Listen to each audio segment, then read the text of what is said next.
Okay, for today we are talking about loans and investments, and this is a lot like what we did the other day. We have the same kind of a setup, except we start with u sub 0. We don't want to do a year here for our loan, like I took out the loan in 2018, because this goes monthly. How do I know it goes monthly? Because you're going to put a little divided by 12 in the middle of your formula. That also allows us to have monthly payments. Monthly payments go over here. I'm going to have to arrow over so you can see that number. Let me see if I can do that.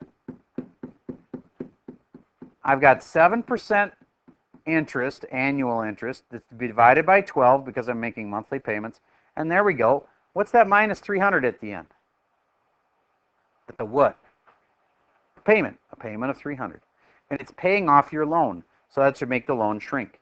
If you go over to the table and take a look, because I'm paying the interest at 7%, I got done in 85 payments. What if I change the interest rate to higher than that and make it 8%? I bet you it's going to take more than 85 payments. I'm going to go over here and change this to 8%. And you'll see how much more time it's going to take you, and therefore a lot more payments of $300.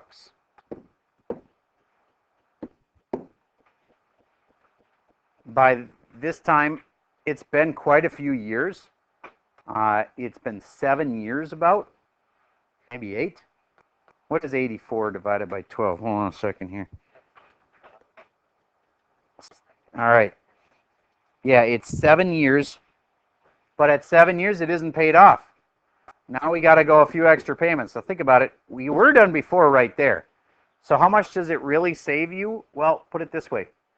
You still have $1,000 to pay off, which means that's going to cost you an extra $1,000 in interest. See what I'm saying? So if you get a car loan and it's an extra percent, that might cost you an extra $1,000. That's a big deal. Yes.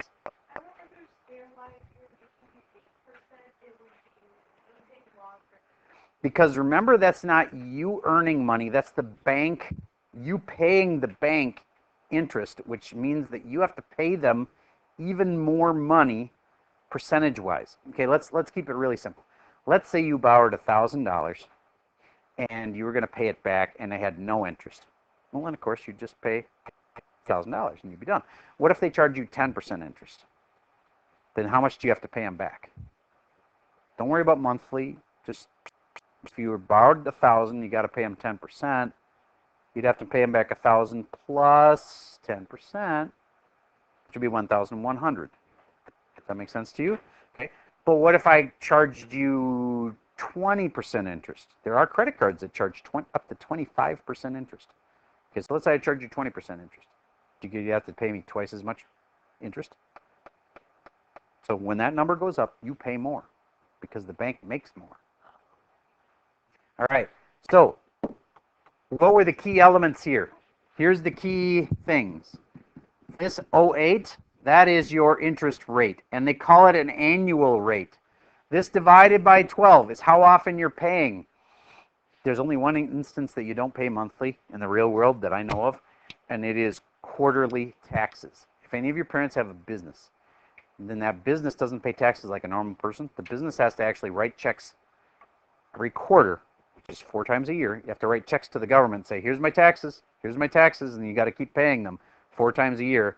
And then at the end of the year, they gather it all up and say, how much did you pay total? Here's how much you actually owed. Okay, so now you still need to pay us a little bit more, that kind of thing. Okay, so your quarterly taxes. What if it's quarterly? We change that 12 to a 4. All right, moving on. This negative right there is really, really, really critical. The negative in front of the 300 tells us whether it was a loan or a investment. Let's do an investment one for a minute. Everybody change that minus to a plus. Now you are putting in $300 a month, and you started with $20,000. Do you get that our amount should grow? So you have 20 grand, you're getting 8%. Who gives you 8%? Well, maybe you bought stocks. Over the last 10 years, stocks have averaged way more than 8%. Very doable that you could have over the last 10 years got 8%.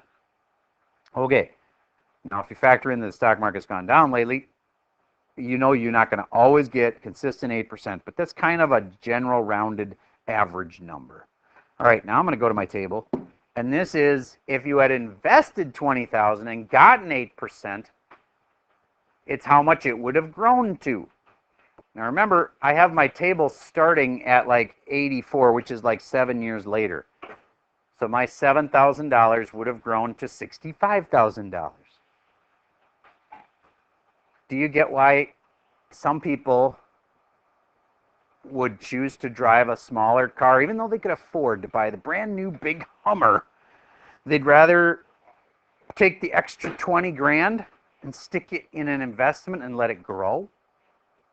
You know what I mean? So if you had an extra 20 and you could either soup up and buy a really awesome car with it, or you could stick it in an investment.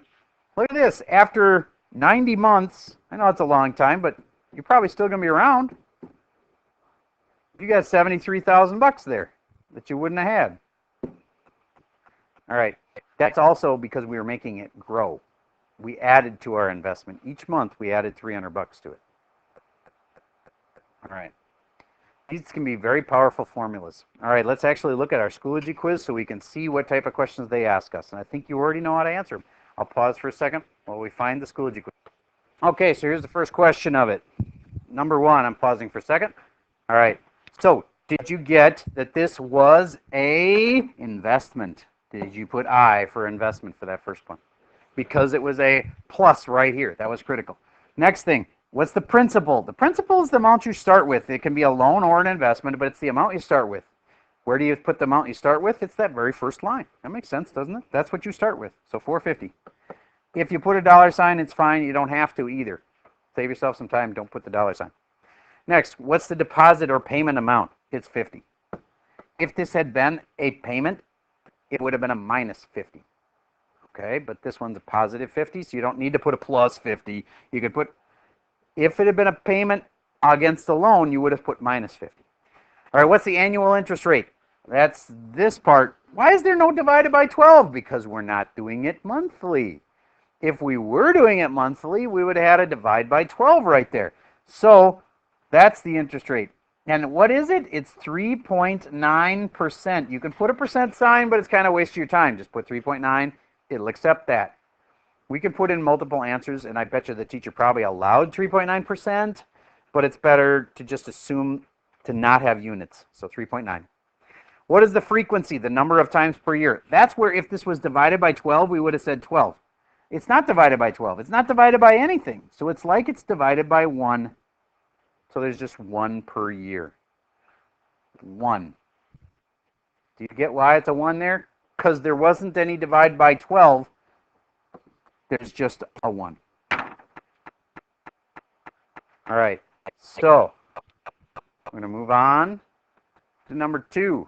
Move this off to the side a little bit and clear the ink. So now, U sub 0 is 500. That tells me right away it's either borrowing, and I'm going to look here. Yep, it's borrowing. If it's negative, that's borrowing.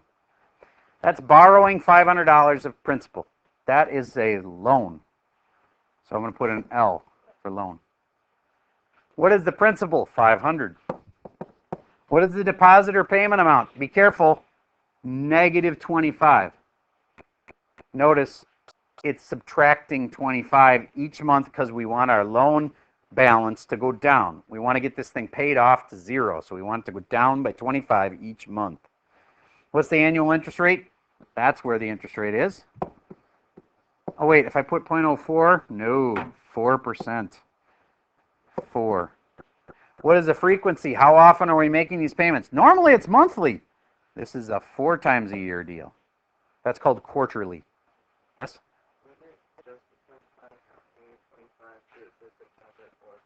Yes, but if it's a payment, they want negative. Here, I'll prove it to you by doing the edit and showing you the answers. And the one about 25. Where is it? Oh, crap. On the next problem, I guarantee you, On the next problem, it's going to be negative. I'll show you in a second. So that's a little scary for me, but yeah, you're right on this one. Let me show you on the next one.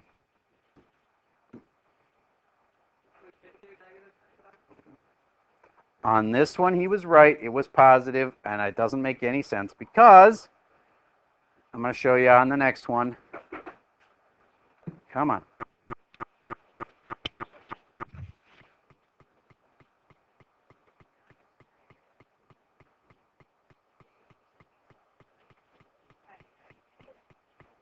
Oh, you know what?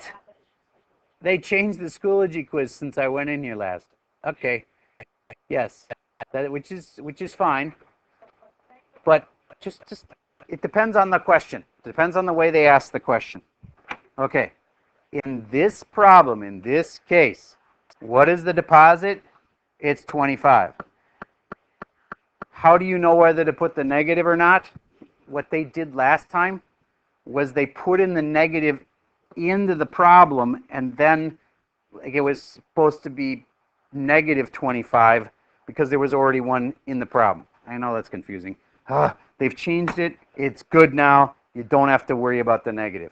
The negative right here is all it's telling you is this. Is it a loan or an investment? Your payment amount on Schoology anyway, your payment amount is always going to just be a number. It won't be positive or negative. It's just going to be a number. Whether it's a loan or an investment, it's always going to be positive. Yes? When you're putting the annual interest rate, Yep. you put it in as decimal? Good question. That 0.04 right there, you'd say 4%. If you just say 4, that's even better. I think they will accept the percentage sign, but 4. Notice that's not me saying 0.04, it's just 4. So don't use the decimal, use the percent. But you don't have to put a percent sign. Okay, moving on to this next one.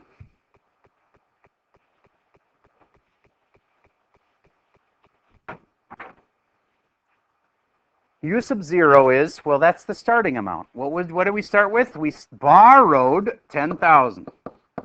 Where is the borrow going to show up? Right there. But wait, that's a plus. Now, can you see on this one, we have to think it through and say, if it's supposed to be a loan and they have a plus right there, what do I have to do to make my payments so that this will be a loan? To make this work, because there's a plus here, the only way to make it work would be to make that a negative 300. So it depends on each problem and the wording of the problem. Do you get if I didn't do anything, it would just look like plus 300? See what I mean? And then that's not going to be a loan. If this is a loan, which it says you borrowed it, then this has to be a negative somehow, so you have to put a negative on that one. It's going to depend on the problem. I can tell you this on the test. If they ask you, I don't need you to answer that this number is positive or negative. That sign right there just needs to be negative if it's a loan or positive if it's an investment. So to fill in the stupid Schoology thing and keep it happy, if there's a plus here, you'd have to have a minus there to make this into a loan of 300. All right. And then what was right here? 1 plus the interest rate. What was the interest rate? 10%.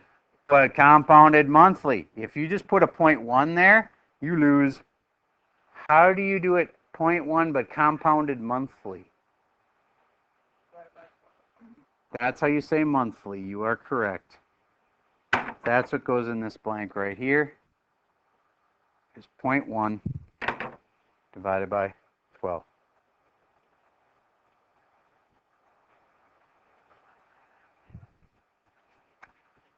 Okay. Remember each time, be careful if it's plus.